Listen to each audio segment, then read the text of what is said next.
Howdy, folks. Ryan here. Inspired by my friend Matt Bruenig, who seems to have figured out a much more labor unintensive way of making videos, I thought I'd try something a little more off the cuff this time. This time I want to make the argument that the post 2008 economic lost decade of chronic high unemployment and weak growth was totally avoidable. And that had the Recovery Act passed under President Obama 2009 been of a reasonable size, or if we'd gotten more stimulus packages later on, we could have restored full employment much earlier and avoided a lot of terrible political and social consequences that resulted from that. So let's dig right into it. Here we're looking at the unemployment rate from January 2008 to January 2020, roughly, and this shows you, this basically is the period that I mainly want to talk about. And so to understand this, you just need a little basic Keynesian theory. What happened in 2008 was a financial crisis, so that tightens credit across the entire economy, drives a lot of people, a lot of businesses out of business, into bankruptcy, and lots of people lose their jobs.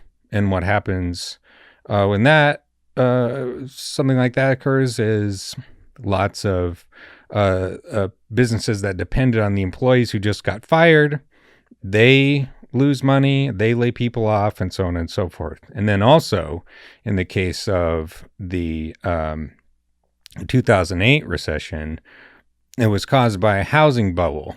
And as a result, housing prices decreased a lot. And that left lots of people underwater on their mortgages. So they had negative net wealth.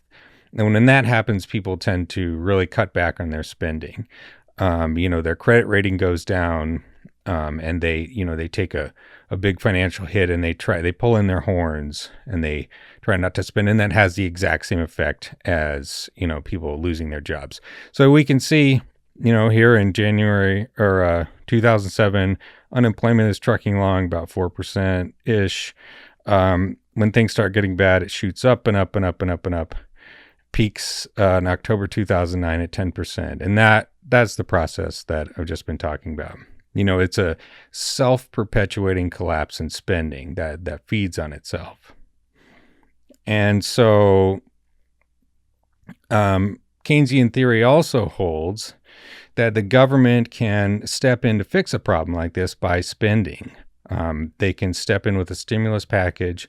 They can do monetary stimulus as well, cutting interest rates to make credit more available, hiring people to work on infrastructure projects, or just handing out checks to people to put money in their pockets that they will spend and, get the process of circulation restarted.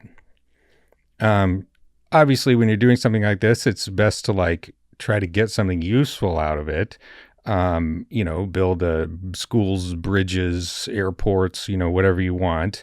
But there's nothing that's more wasteful than unemployment. I mean, you literally have people just sitting around doing nothing, when they could be, at least going out to dinner and providing a job for somebody else. Keynes had a funny quote about this. He says,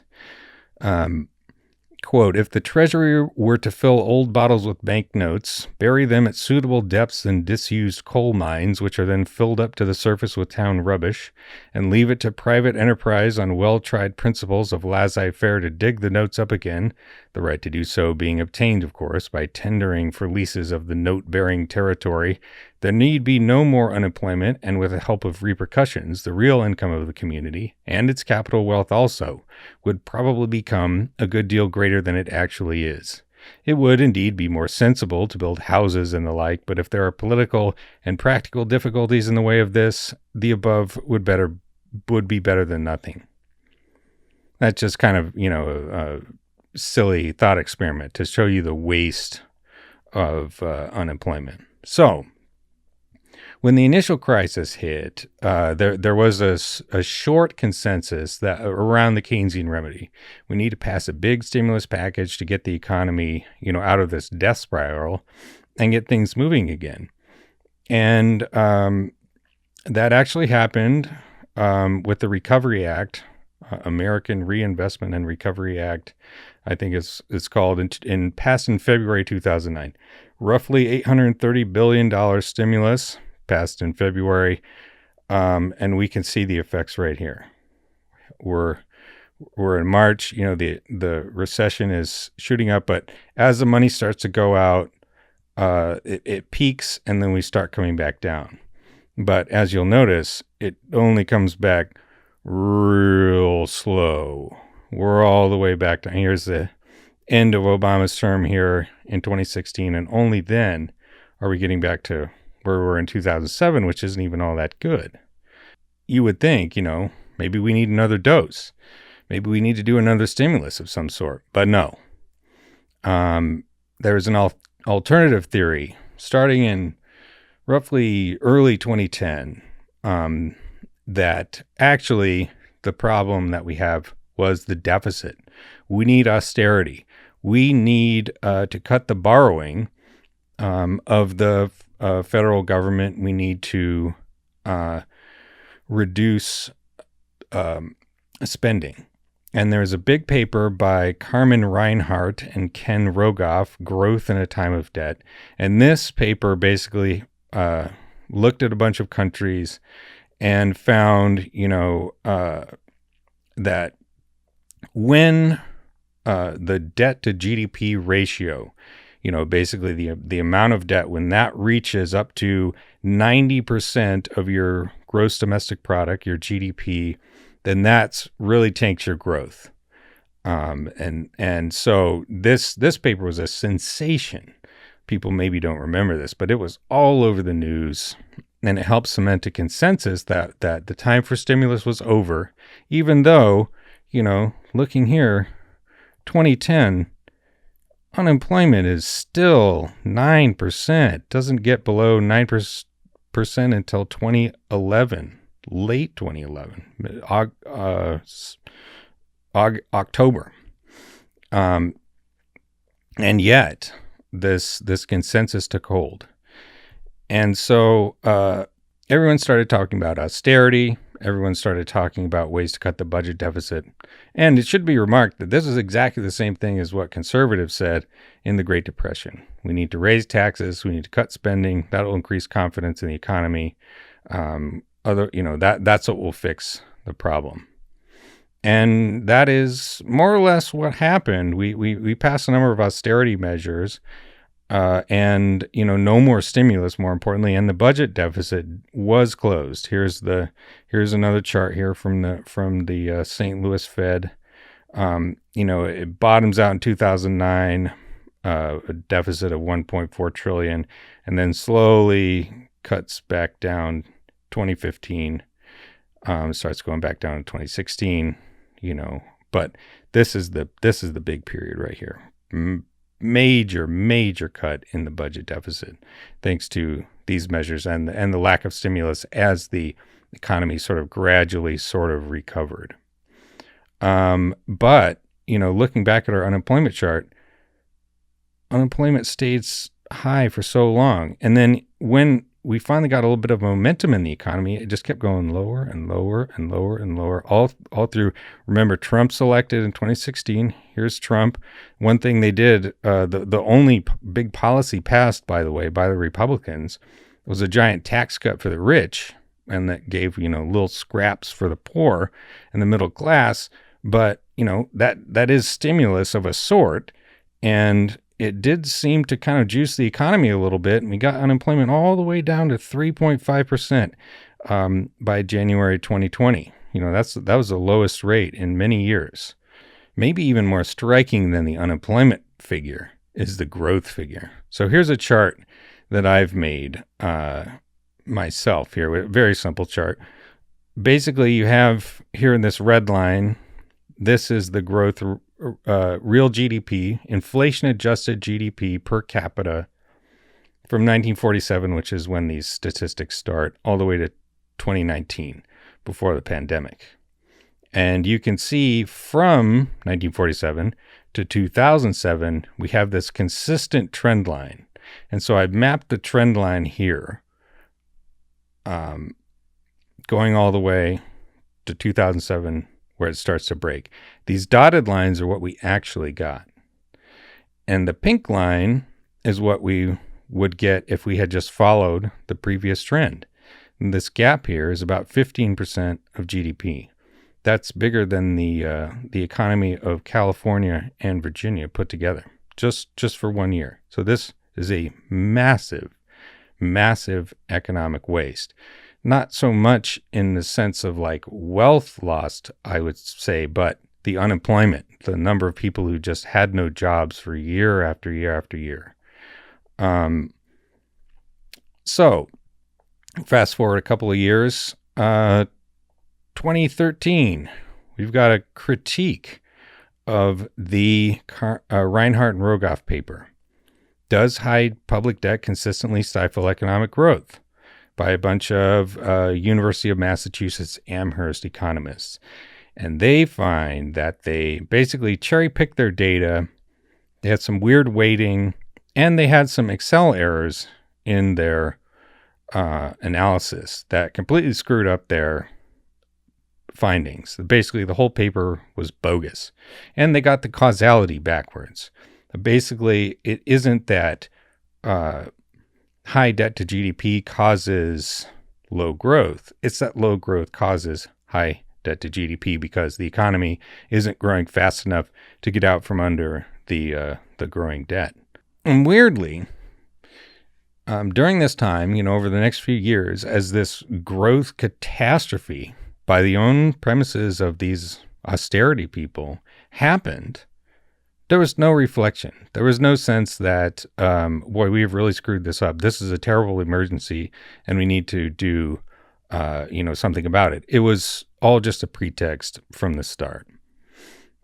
And so you could say, all right, counterfactual, maybe we could have gotten something better, but we actually got evidence during the pandemic and afterwards, that you could, if you did big stimulus, then you can get unemployment and growth back quick. So let's fast forward a little bit on our chart here, the unemployment rate. And, here, if you remember, this is kind of, it's like already almost lost to the mists of time, but this is the worst economic collapse in the fastest economic collapse in American history, I should say. And certainly among the worst. It's basically like 2 months. You had unemployment going from 3% to almost 15%. But what happened during this time in March 2020 was a huge stimulus, $2.2 trillion. So more than twice the size, probably about twice the size if you adjust for inflation, of the Obama stimulus. And then you had more. You had another round at the end of the Trump term, and then you had another round again when Biden was elected and Democrats took Congress. So something like $5 trillion put together. And look what happens. 15%, right back to 3.5% in like 2 years instead of more than 10. So the medicine works. You just have to keep taking it until you get to where you want to go. Now, as a side note, people may wonder, where is the government getting this money? If you're doing a stimulus, how can it be that the government is borrowing money, from the economy without, somebody having to take it from their business portfolio and give it to them? And the answer essentially, when you get right down to it, is that it's printed. The Federal Reserve at this time was buying trillions and trillions of dollars in a monetary stimulus effort in an attempt to drive the interest rate down, and push more credit into the economy. But the effect of that was to basically finance the borrowing through printed money. Now, that can be a bad thing. If you print too much, you can cause inflation. But the problem during the Great Recession and the ensuing years was the opposite. We had deflation for a while. We had prices falling, and then we had stagnant prices. We had prices that were not meeting the Federal Reserve's 2% inflation target. And so to go back to our Keynesian theory a little bit, basically when you have a recession, you have idle resources, and the government can use its like money creation power essentially to get those resources back in motion and get the process of money circulation started. So you borrow and spend, until you reach the point at which all of the resources are employed. All the people, all of your workforce has a job. All the businesses are operating at full capacity. All the mines and everything, they're going. And then once, people start bidding against each other for now scarce resources, then you start seeing inflation. And when you start seeing inflation, that's when you know that the economic potential of the economy is being reached. Now, the story can get more complicated than that, because, for instance, like in wartime, you want to run the economy sort of over full. You want to run it as hot as you can. You want to get as many tanks, airplanes, artillery shells, and whatnot as you can get. And so in that case, you may want to introduce price controls. Or in the case of, some sort of catastrophic emergency, like a hurricane or something, you want to prevent profiteering. You could stick in price controls, rationing, and that sort of thing to sort of prevent that bidding process from happening, and make sure that you can wring out every last piece of, war material that you can get. But for a first approximation, for our purposes, what matters is, the people can debate about where the full employment mark is at. It can vary over time, and economists have various bullshit theories about how to figure it out without actually finding it. But you don't know for sure where it is until you start seeing some inflation. And we did not see any inflation throughout the 2010s, even when unemployment got all the way down to 3.5% in 2019 and early 2020. So that's just a little sidebar there. So we have our actual example of, stimulus spending working quickly to restore full employment after an unemployment crisis that was much, much worse than what happened in 2008. But we actually have a counterfactual history as well, or rather, we actually have internal history and reporting from inside the administration that we could have gotten almost certainly a lot more stimulus than we did get in 2008. And we could have restored full employment much quicker than what happened. So the first part of this is that administration economists knew. So the central figure here is Christy Romer, who's an economist from Berkeley, I believe. And she did a quick calculation about what it would take to fill the hole caused by the recession, something like $1.7 to $1.8 trillion. And she took that figure to Larry Summers, another academic and sort of insider guy who's in the administration, and he rejected that figure out of hand. Romer later proposed a sort of compromise of 1.2 trillion, but then whenever Summers gave the memo to President Obama, he pulled the $1.2 trillion out of there. He made a political judgment in his view that was too big for whatever reason. Like, nah, number too big. We take this to Congress, and they're going to say, oh, number too big. We can't pass this. And so they lowballed themselves. They're negotiating with themselves, basically, inside the administration. Rahm Emanuel, Obama's chief of staff, notorious right-wing Democrat. He said the same thing. He said, no fucking way we're getting this. And so that was the end of that. And the stimulus ended up being about $830 billion, as I said. So this was a remarkable decision, and I think it tends to demonstrate that Summers didn't like the size of the stimulus himself. He wanted it to be smaller for his own political reasons, whatever they might be. Because just previously, if you recall, the government had passed the TARP bailout. This was the $700 billion bank bailout that, George W. Bush signed into law. Remember, Democrats win Congress in 2006, and the economy starts collapsing in late 2007. The Wall Street is in dire straits. And so the Bush administration, led by Treasury Secretary Hank Paulson, they're trying to figure out a way to fix the banks, basically. And they come up with a $700 billion blank check. That actually goes down in Congress. There's massive outrage. People forget about this, but it was like the bankers have wrecked the economy, and we're going to give them $700 billion in free money to save them from their own mistakes. Like, fuck that. That was certainly how I felt at the time. And so they made some revisions, and they took it back to Congress. It had some more oversight. It had some money for homeowners in there.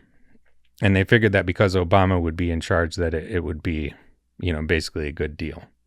But in a book by an Obama fundraiser, a longtime Democratic Party insider, Reed Hunt, he got some administration economists on the record saying they could have gotten more money.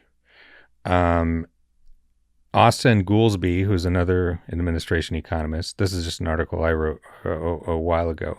He told Hunt, "We could have forced more mortgage relief. We could have imposed tighter conditions on dividends and executive compensation.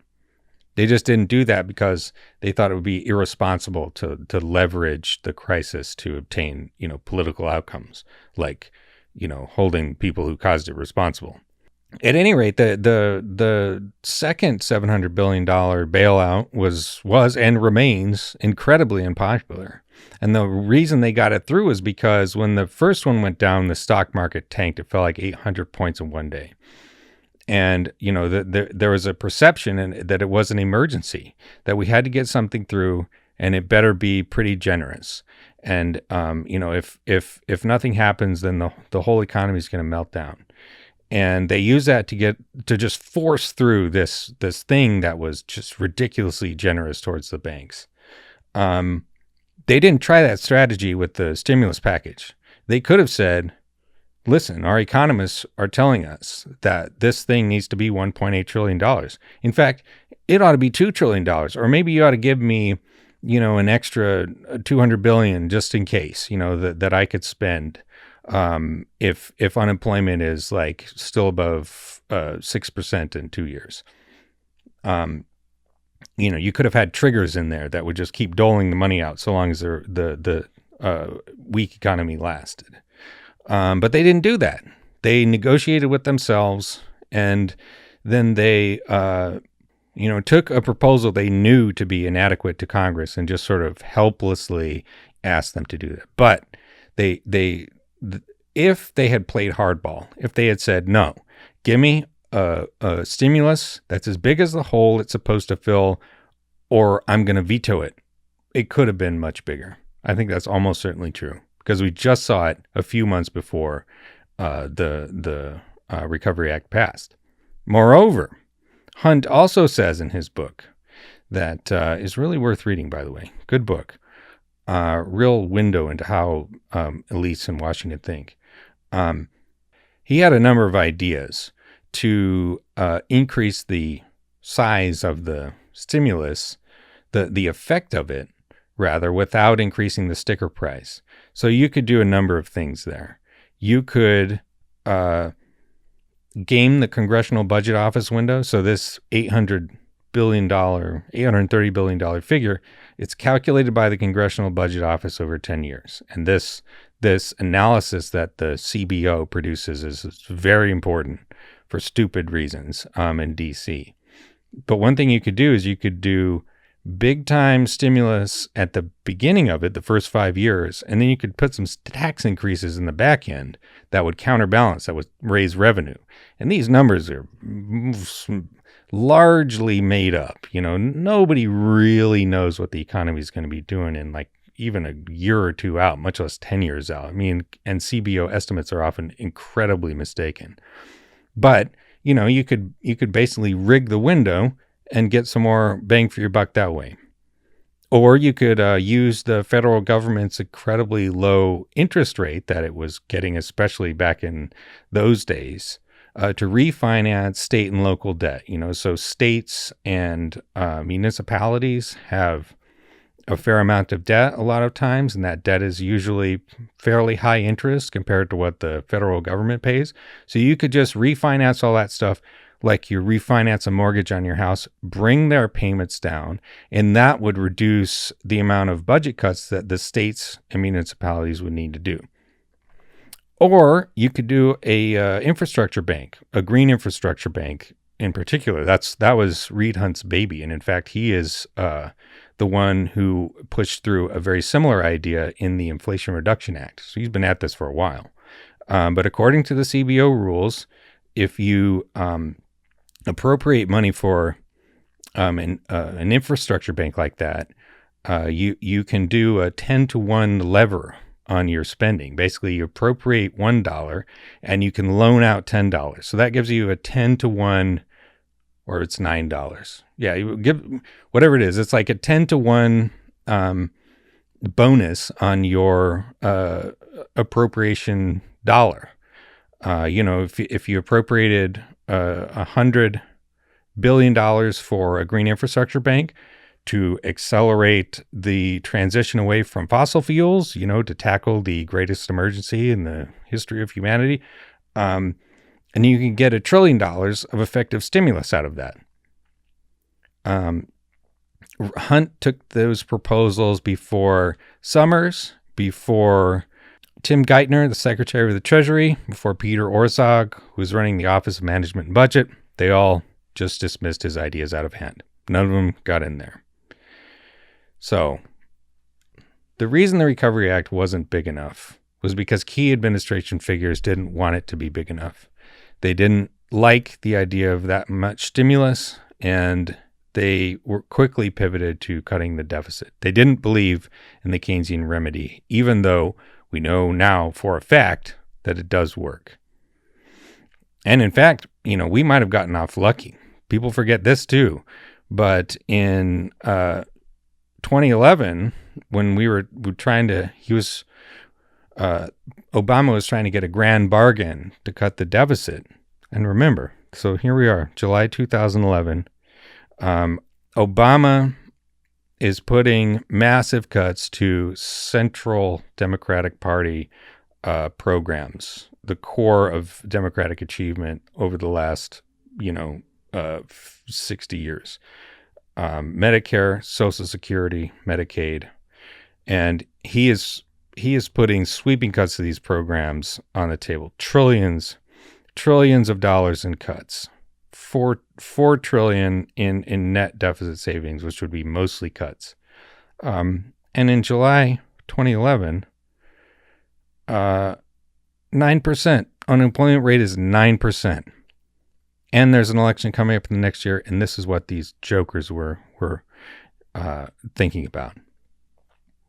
This didn't pass, thankfully, because the Freedom Caucus was rejected it, because Obama wanted at least some tax increases, which would also be austerity, by the way, even if it's on the rich. But they didn't want to do any compromise, and so the grand bargain fell apart. We didn't get that much austerity, though we got some later. So what do we conclude from all of this? I think that it's important to note that, the Trump Biden stimulus, all the pandemic stuff, it proves that you can get back to full employment quickly. But the stimulus effect has been confounded by the effects of the pandemic. It totally screwed up the world supply chain of like practically everything. And then we had the Putin's war in Ukraine, which screwed up the supply chain even more, particularly for natural gas. Growth was quite strong in 2021, but it kind of tanked in 2022, mainly because inflation was reducing the the net effect of all the extra spending. But we didn't have anything like that in 2010 to 2018 or so.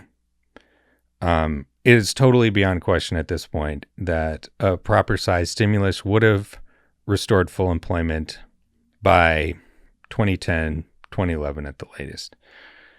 And if we remember what happened in 2011 when let's just go back to this chart one more time.